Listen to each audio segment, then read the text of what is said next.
As we write this, you don't have to look far to find headlines in the media containing the words US and Iran and conflict. The BBC writes that the USA has sent over 1,000 troops to the Middle East because, according to the American Acting Defense Secretary Patrick Shanahan, Iran has been acting hostile. Iran has been accused of oil tanker attacks, and the country, it said, will also soon breach a 2015 deal regarding its uranium stockpiles. The New York Times has called this a new confrontation with the West. How bad could this get? What kind of a threat would Iran be? Is there really a threat at all when compared to the might of the US military? Let's have a look.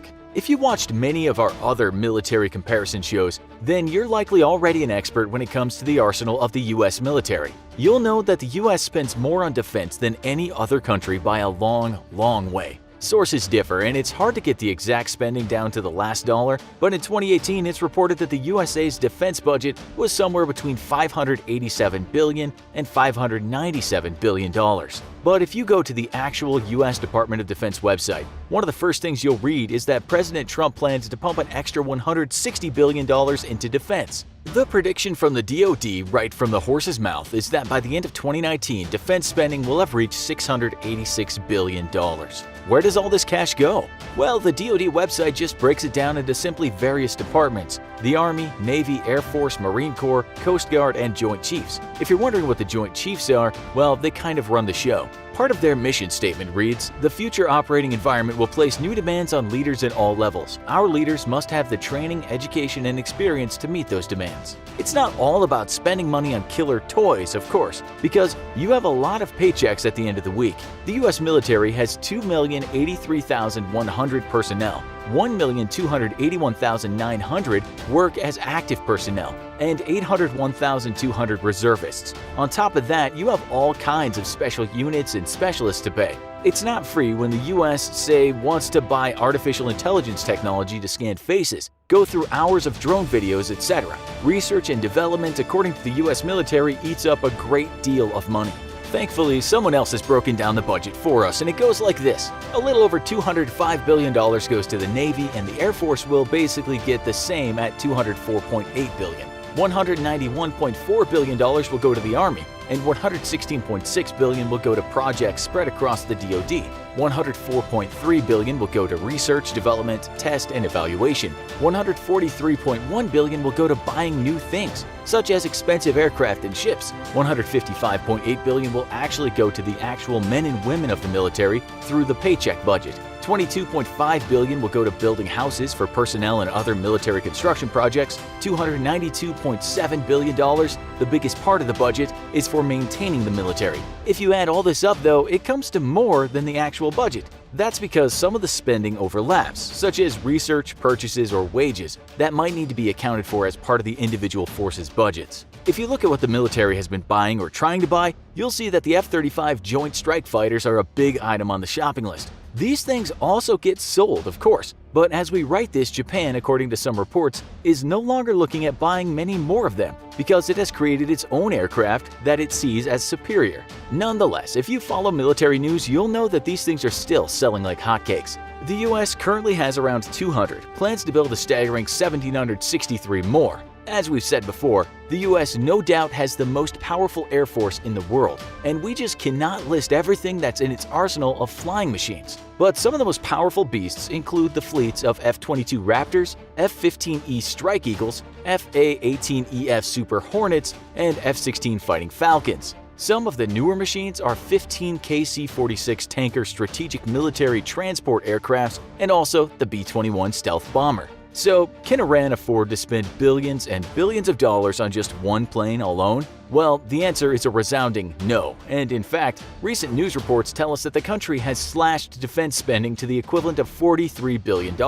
Compare this to reports in 2019 that the US Navy just paid Virginia shipbuilder Huntington Ingalls $15 billion to start construction on the new Ford-class aircraft carriers. Also bear in mind the billions spent on new aircraft. or the two fleet replenishment oilers at $1.1 billion, the 5,113 Joint Light Tactical Vehicles costing $2 billion, or the M1 Abrams tank modification setting the U.S. back $2.7 billion. Just one new Columbia-class submarine will cost $3.7 billion, and the military has requested $6 billion for some DDG-51 Arleigh Burke-class destroyers. The list goes on, and we cannot possibly tell you everything on that shopping list. But all in all, you have over 2 million personnel, around 13,400 military planes and counting, including about 5,700 helicopters. Add to that 6,287 tanks for land-based operations. Then on water, you have a total of 20 aircraft carriers, which are like a traveling army, and would be very important when fighting a country located on the other side of the globe. The USA also has 68 destroyers and 68 submarines, but as you know, more of both are in the pipeline. As you can see, this is shaping up to be a David and Goliath story. No one doubts that in terms of equipment, the USA has by far the biggest and arguably most advanced military in the world.